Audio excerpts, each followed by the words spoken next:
বন্ধুরা, আশা করি তোমরা ভালো আছো।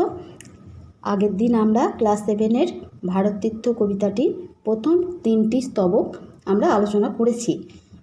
আজকে আমি শেষের 3টি স্তবক নিয়ে একটু আলোচনা করব এবং অর্থগুলো বুঝিয়ে দেব এবং কয়েকটি প্রশ্নোত্তরও তোমাদের বলে দেব।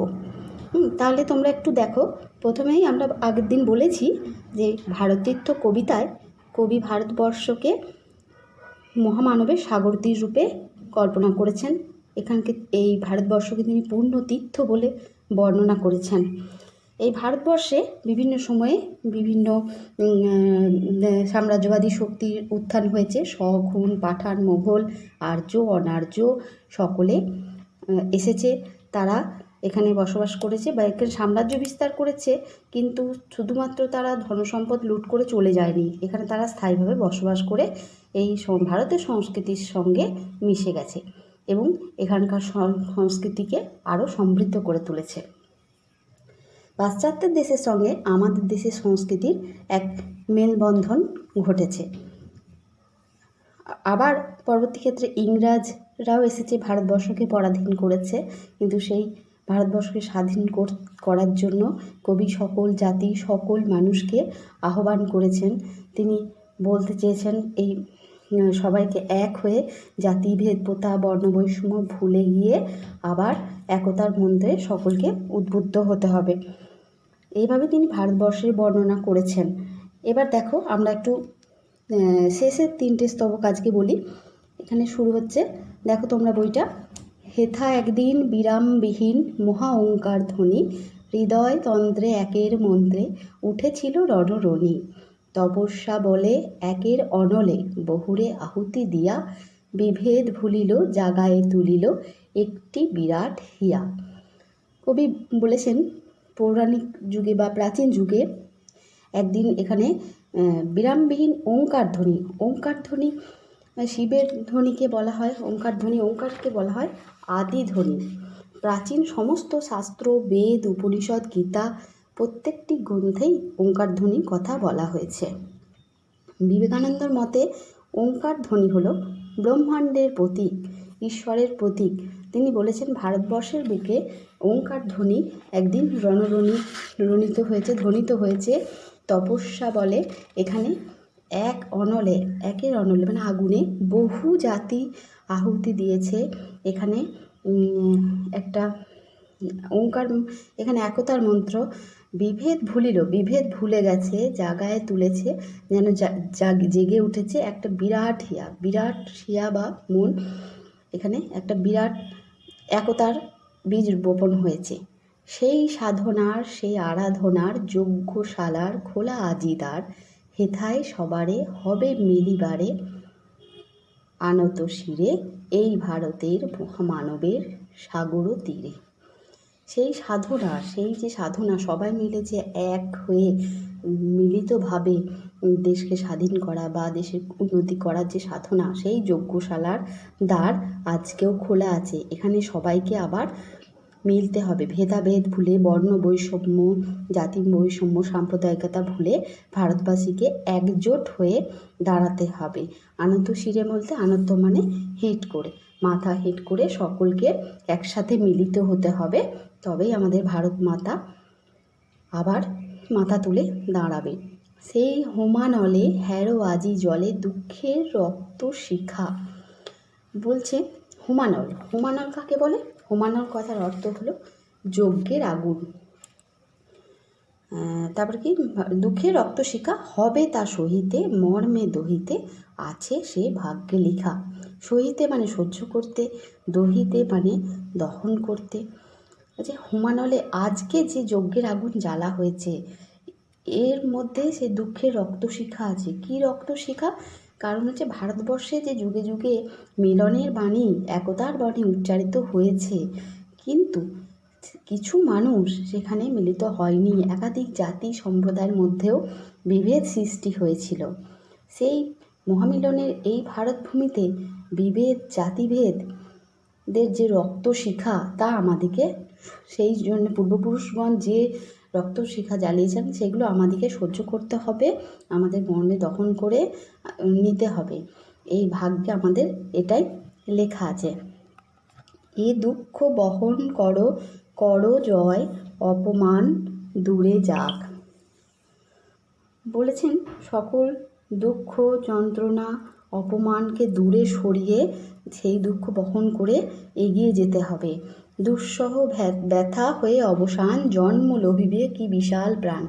ব্যথা যখন অবসান হবে তখন সেখানে এক জন্ম নেবে এক বিশাল প্রাণ। তার মানে সকল মানুষ একাত্ম হয়ে চেষ্টা করবে ভারতবাসীকে শৃঙ্খল থেকে, ভারতবর্ষকে শৃঙ্খল থেকে মুক্ত করতে। পোহায় রজনী জাগিছে জননী বিপুল নীরে, এই ভারতের মহামানবের সাগর তীরে। পোহায় রজনী, রজনী মানে অন্ধকার, রাতকে বলেছেন। হচ্ছে অতীতের যে বিভেদ, যে ধর্মের বিভেদ, বিদ্বেষ, মানুষে হিংসা হানাহানি, সেই পরিস্থিতিকে তিনি অন্ধকার রাতের সঙ্গে তুলনা করেছেন।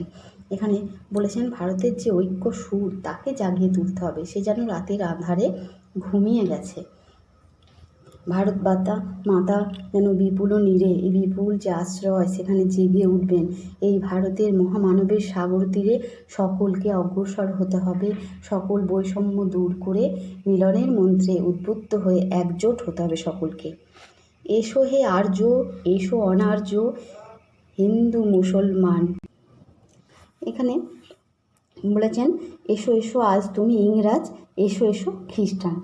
কবি এখানে আর্য অনার্য হিন্দু মুসলমান ইংরেজ খ্রিস্টান সমস্ত জাতিকে উচ্চ নিম্ন বর্ণ নির্বিশেষে, উঁচু জাত নিচু জাত সব কিছু বাদ দিয়ে তিনি সকলকে আহ্বান করেছেন মিলনের জন্য। এসো ব্রাহ্মণ সূচি করি মন, ধরো হাত সবাকার। সূচি অসুচির বিভেদকে দূর করতে হবে, ব্রাহ্মণকে এগিয়ে আসতে বলেছেন, মনকে পবিত্র, সূচি মানে পবিত্র, পবিত্র করতে বলেছেন, সকলের হাত ধরতে বলেছেন, মানে প্রত্যেক জাতি অন্য জাতির হাত যেন ধরে, ব্রাহ্মণরা যেন অন্য জাতিতে ছোট না করে। এসো হে পতিত হোক অপনীত সব অপমান ভার। অপনীত মানে দূরে যাক, সব কিছু অপমান সব কিছু যেন দূরে যাক, লজ্জা ভয় সমস্ত অপমান, ঔপনিবেশিক শাসনের যে যন্ত্রণা তা দূর হয়ে যাক, হিংসা ভেদাভেদ মানুষ ভুলে যাক। মার অভিষেকে এসো এসো তরা, মঙ্গল ঘট হয় নিজে ভরা। মার অভিষেক, মা বলতে কবি এখানে ভারত মাতা দেশু মাতাকে বন্দনা করে বলেছেন মার অভিষেকে। অভিষেক কথার অর্থ কোনো শুভ কাজের সূচনা বা কোনো গুরুত্বপূর্ণ কাজের আগে যে অনুষ্ঠান পালন করা হয় তাকে বলা হয় অভিষেক। মার অভিষেকে এখানে ভারত মাতাকে, ভারত ভূমিকে পরাধীনতা শৃঙ্খল থেকে মুক্ত করাকে কবি অভিষেক বলেছেন। এসো এসো তরা মানে তাড়াতাড়ি আসতে বলেছেন। মঙ্গল ঘট হয় নিজে ভরা, বলছেন এখনও ভারত মাতার সেই মঙ্গল ঘট ভরা হয়নি, তাই সমস্ত জাতি সমস্ত মানুষকে সকল জনগণকে এগিয়ে আসতে হবে, সূচি অসুচি ভেদ ভুলে গিয়ে, ধর্মের ভেদ ভুলে গিয়ে সকলকে এগিয়ে আসতে হবে, সকলের উদ্যোগে পবিত্র হয়ে উঠবে এই যজ্ঞ, এই যে কর্মযজ্ঞ আরম্ভ হয়েছে তা সকলের পরশে পবিত্র হয়ে ওঠা জল দিয়ে মঙ্গল ঘট ভরা হবে। সবার পরশে পবিত্র করা তীর্থ নীরে, সকলের পরশে এই পবিত্র হয়ে উঠবে এই জল। নীর বলতে জল, এখানে একে তীর্থ নীর বলতেন, পবিত্র জলকে তীর্থ নীর বলে কবি বর্ণনা করেছেন। এই ভারতের মহামানবের সাগর তীর, তীর্থক্ষেত্র সাধারণত আমরা পবিত্র অর্থেই ব্যবহার করি, সেই জন্যে এই জলকেও কবি তীর্থ নীর বলেছেন।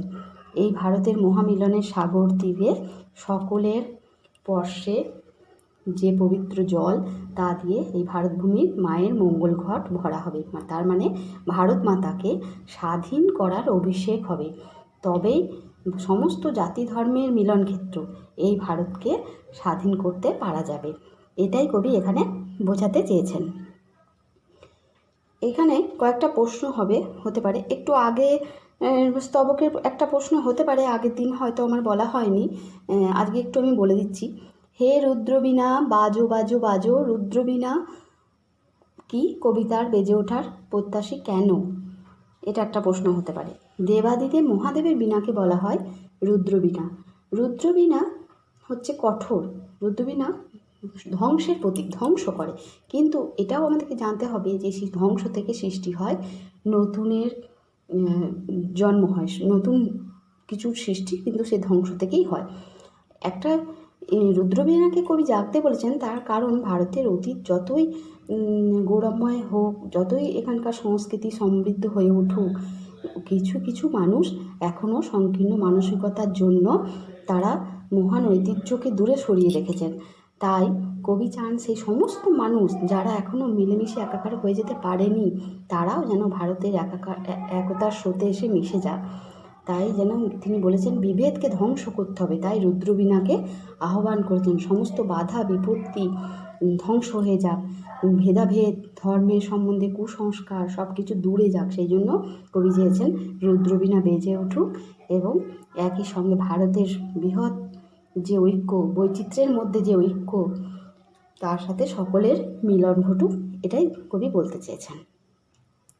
এরপর চতুর্থ স্তবকে ওঙ্কার ধ্বনি রচিত হয়েছে। এটা একের মধ্যে উঠেছিল রণরণী। এখানেও কবি ওঙ্কার ধ্বনিকে আহ্বান করেছেন। কেন? ওঙ্কার ধ্বনি বলতে আদি ধ্বনি।